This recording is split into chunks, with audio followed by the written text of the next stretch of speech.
It's June 8th, 2023. I'm listening to how they're talking about sports washing. I'm listening to how they're speaking about,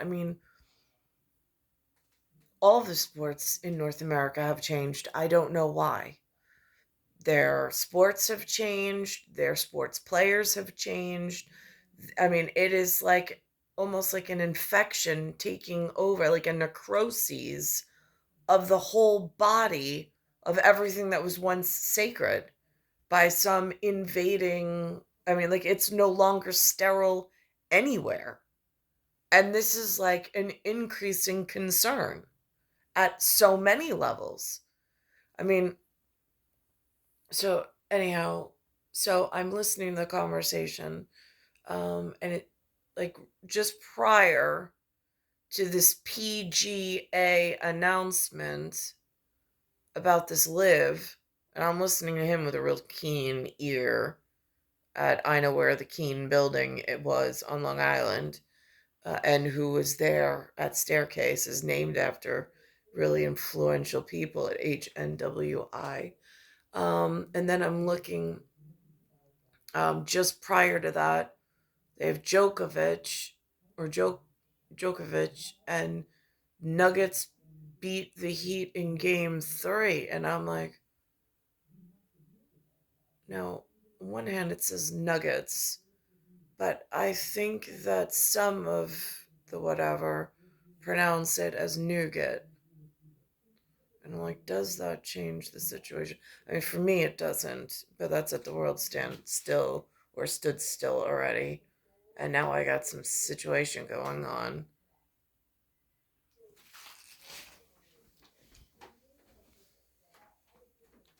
It doesn't feel that way to me. It feels like Jokic is going to carry this team to victory. And by the way, Miami has Jimmy Butler. Never underestimate that's Jimmy. right. I don't know. The Wall Street Journal says Jimmy Butler and 4 guys he found at Planet Fitness. So. Ouch! Yeah. Direct quote. Yeah. Oh man, they're going to be slam dunking tomorrow and saying your name, Tony. That's right. Tony Maroney. Tony Maroney. But Eric still, like, I don't know if he's still at the World Gym, but when I was there, Eric was at the World Gym. Just saying. Like, Tommy was there, Brendan was there, and Eric was there. Like, the only 3 names of importance in that building, other than myself, and then there were a whole lot of witnesses. That's what you should say. It's not Tony Nicole, it's Tony Maroney who said those things. It's your alter ego. All right, let's talk about golf. 4-time golf major champion Rory McIlroy, one of the most outspoken critics of the Saudi-backed Live Golf League, is still a little bitter. He said yesterday this is a quote, hates Live. But he's resigned to a new alliance between the PGA Tour and the Saudis. The world's #3 player spoke candidly to reporters about this week's shocking announcement that the PGA Tour, European Tour, and Live Golf will merge under common ownership. That is an about-face for PGA Tour Commissioner Jay Monahan, who had taken a strong stance against Live and also against the players who took big money to join it. Now, I'm not really in this conversation. I don't necessarily have a dog in this fight. Like, I'm just trying to get clocks resolved at, like, planetary level for, like, you want the Earth to last and you want to make sure you have a good seating situation going on and, like, a future for them to inherit. Like, that's, like, my level of concern. And then there's, like, this mess that some of the kids that got into high net worth positions and then became influencers created. And now it just looks like a joke compared to what's happened at, like, planetary and, like, spirituality and, like, the real stuff that nobody, like, pays attention to. McIlroy says the change in attitude is frustrating. Should the golfers who maybe stayed loyal and turned down Live, should they be made whole financially? I mean, the simple answer is yes. The complex answer is how does that happen?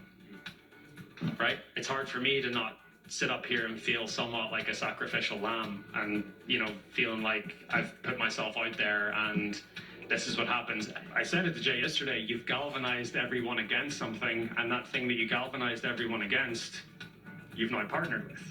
So, yeah, of course I understand it. It is hypocritical. It sounds hypocritical.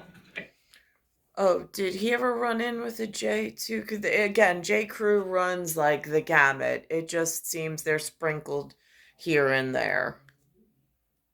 Again, whether you like it or not, the PIF and the Saudis want to spend money in the game of golf. It is they want to do this, and they weren't going to stop. Sounds like a conversation that the Scots were having. I mean, isn't it a Celtic tradition originally? I mean, I'm no history major, but I thought that's how one of the authentics taught it to me. Um, it has some ties to the old country. Again, there was a man who came to speak to me at a English tutor that had corgis that went to the country club. I used to babysit for them. Again, I'm just the babysitter.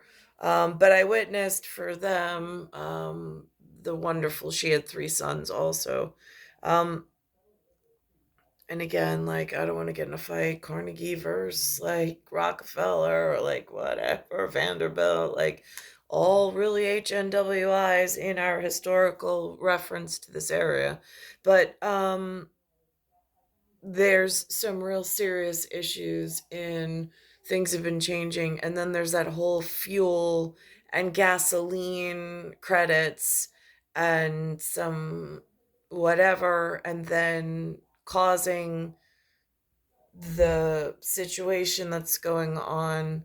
So it's like without pinning that tail directly on any one donkey, because there's a whole lot of donkey business that's been going on for way too long, and I don't know where the regulation, like where's the regulator on making sure that it's just in that Goldilocks zone. I'm running short of answers on that at the moment. Can we get that money into the game, but use it the right way? And I think that's what this ultimately will do. Hopefully. I mean, that's my hope. No doubt on where McElroy stands. He also said that. So, like, where is that line where, like, there's politicians involved? Like, where are politics, like, Politico, where does that actually exist? Like, who do you ask? Like, how do you poll the pollsters? Are they the political, like, are they the antagonists? Are they the procrastinators? Are they the engines? Are they the drivers? Are they the think tanks? Like, I don't really know. Nobody's really answered that. And it's only as of late coming up with whatever. But I mean, like, these are sports people playing around with big, high net worth clients, and they live in out of this, like, world places in foreign whatever, and then they want to come, and that was PGA America, but they're somewhere else, and they're some other nation of something else. So how does that, like, affect the rest of us that aren't even getting our voices heard because we're like some whatever, like, glossed over and held out of the conversation?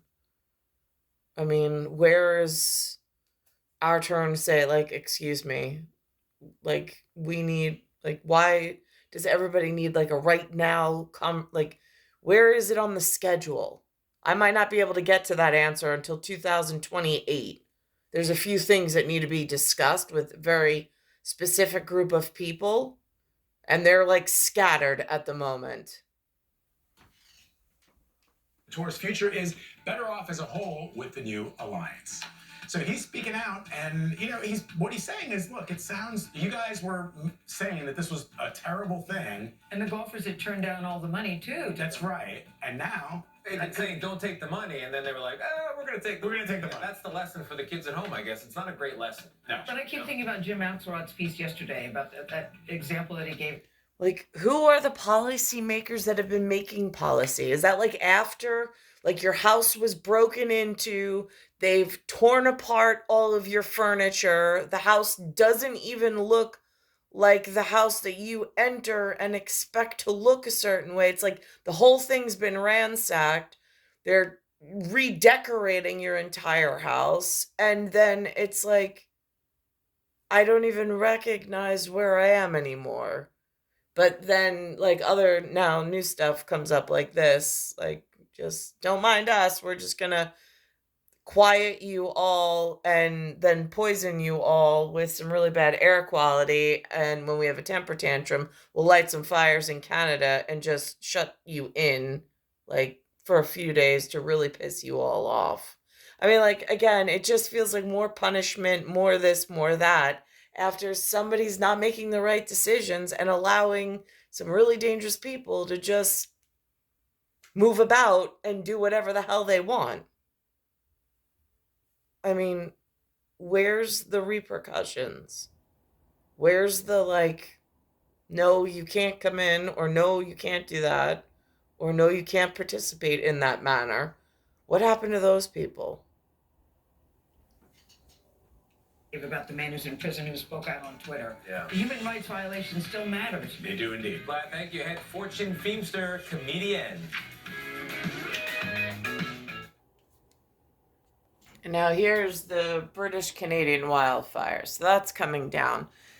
So they just spoke about golf. Now they're doing a different disgusting sports league, which is soccer, which I used to like to play as a kid. I won't watch it as an adult. I think that they're another bunch. I mean, not that the NFL is much better, but again, I just think that the MLS is becoming dangerous at this point, like a concern on my radar.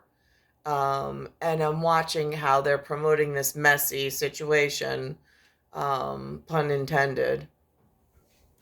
And with that other extreme weather event, it also raises the risk to public health. That's why in New York City, the mayor is telling people that anyone who's going to go outside should wear a mask. And for people in the Northeast, they shouldn't expect any kind of relief soon, as officials are saying that this is going to last well into the weekend. So stay masked. Tony. Oh, boy, hoping the wind changes direction. Lilia, thank you very much. Appreciate that report.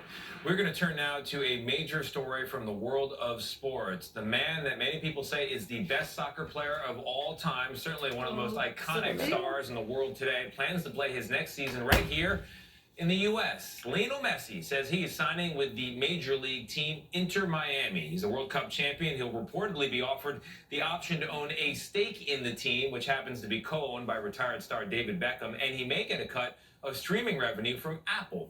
Messi could be on the field as soon as this summer. Messi scores! He's a soccer savant, an international icon. Lionel Messi and Argentina have won the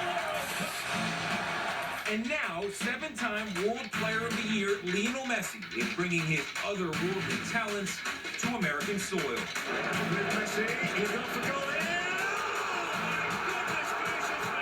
The Argentine superstar confirmed the news yesterday with Spanish newspaper Mundo Deportivo. More things that are creeping up in my English New York is more and more and more Spanish. And I'm like, that is not like the lingua franca. It's like lingua English, Anglaise.